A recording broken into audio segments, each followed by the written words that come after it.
जो भी है budding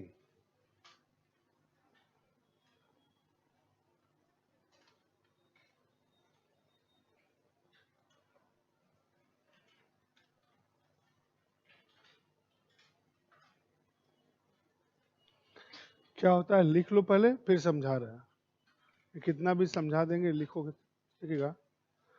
because of regular cell division, because of regular cell division, अब वो नहीं लिखवा रहे कि मल्टी सेलुलर में होता है, बाकी अब सब क्या है मल्टी सेलुलर में ही होता है। Because of regular cell division a growth created upon the organisms, apostrophe S है, organism's body. Because of regular cell division a growth created upon the organism's apostrophe s body, and laterally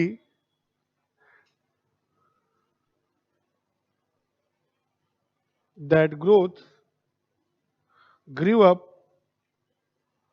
and become a whole organism। नियमित कोशिका विभाजन के कारण, नियमित कोशिका विभाजन के कारण, अच्छा रुक जाओ, इंग्लिश वाले जहां तक लिखे हो रोक लेना, उसको और अच्छे से डिफाइन करवा देते हैं। नियमित कोशिका विभाजन के कारण इसमें जीव के शरीर में सर्वप्रथम एक उभार उत्पन्न होता है। Because of regular cell division a growth created on the organism's body, इतना लिखे है ना, इसके बाद का पूरा काट लो, फिर लिखो which is known as bud, which is known as bud, BUD bud, growth को क्या कहते हैं बड कहते हैं। सर्वप्रथम जीव के शरीर पर नियमित कोशिका विभाजन के कारण इसमें जीव के शरीर में या शरीर पर, शरीर में नहीं, में मतलब अंदर हो जाएगा, पर मतलब बाहर से, पर सर्वप्रथम एक उभार उत्पन्न होता है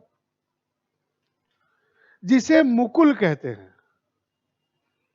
and laterally that bud grew up and become a whole organism. एक उभार उत्पन्न होता है जिसे मुकुल कहते हैं, कालांतर में यही मुकुल विकसित होकर नया जीव बना लेता है। कालांतर में यही मुकुल विकसित होकर नया जीव बना लेता है।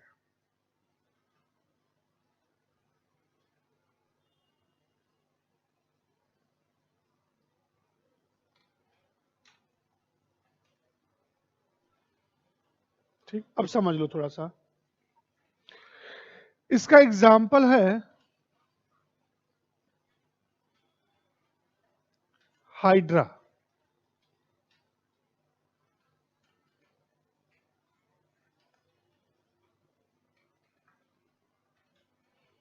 ठीक, ये जो है केले के पेड़ जैसा, ठीक, तो ये जो ऊपर से पत्तियों टाइप है, जो लाइनिंग है, लाइंस खींची गई, इसे कहते हैं टेंटिकल्स।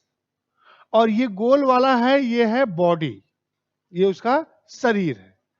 तो जैसे मान लीजिए मेरा ही शरीर है या आपकी शरीर है, मान लीजिए हमारे शरीर के स्किन सेल्स में लगातार सेल डिवीजन हो रहा है, मीन्स सेल का फॉर्मेशन अधिक हो रहा है, डेथ रेट कम है, यानी मर कम रही हैं त्वचा की कोशिकाएं, डिस्ट्रॉय या मर कम रही हैं, बन क्या रही हैं ज्यादा रही हैं। तो जब ज्यादा जो सरप्लस है वो कहीं ना कहीं डिपॉजिट होगा, जमा होगा, और जमा होगा तो क्या क्रिएट होगा, उभार क्रिएट होगा, उस पे ग्रोथ क्रिएट होगा। तो जो उभार मान लीजिए यहां उभरा, देखते हो कभी कभी उभरता है, तो यहां उभरा, तो उसी उभार को कहते हैं बड।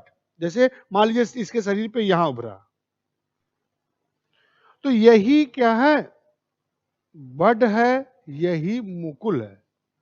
और चूंकि यही बड, यही मुकुल विकसित होकर जीव बना रहा है, इसीलिए प्रोसेस को कह देते हैं बडिंग, मुकुलन। तो धीरे धीरे अब क्या होगा, देखिए धीरे धीरे ये डिपॉजिट होता रहेगा, तो ये बढ़ता रहेगा, और बढ़ते बढ़ते क्या किया, जब ये पूरी तरह डेवलप हो जाता है, विकसित हो जाता है, तो पुरानी बॉडी से डिटैच हो जाता है, अलग हो जाता है। अब पहले एक था, अब क्या हो गया 2 हो गया। ठीक, तो ये क्या हो गया? रिप्रोडक्शन। तो यही आपने लिखा है कि पूरा जीव बना लेता है। ठीक, उदाहरण हाइड्रा।